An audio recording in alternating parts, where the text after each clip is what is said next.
To create a landing page, go to Forms, make sure you're in the Landing Pages area and click Create Landing Page.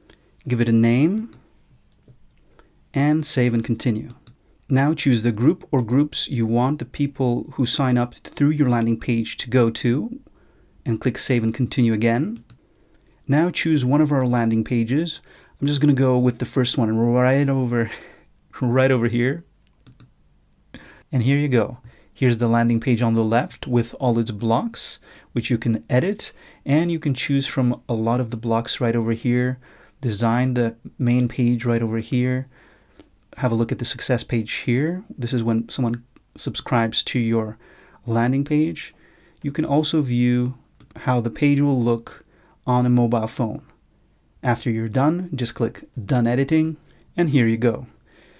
Here's the URL to your landing page. You can also customize the ending, and you can also add your own domain. And once you do that, you'll have the list of your domain or domains right over here. You can also add it here, and you'll have another setting that pops up once you add this domain.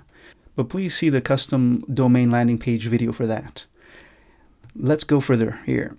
The SEO settings, you can add the page title, keywords, and descriptions, and allow the search engines to index your landing page if you want.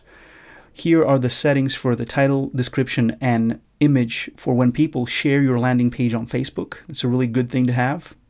Save and continue once you're done with that. And here is an overview of your creation. You can turn on or off double opt-in, change the landing page URL, preview and edit the design right over here, and have all the other settings we talked about earlier on. The stats will start filling up once people start subscribing.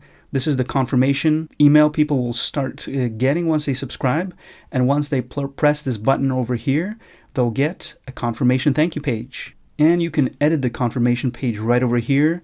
If you want your own page, just put it right over here, click Save, and you're done. You can also change the name, copy, or delete the form right over here. And that's it.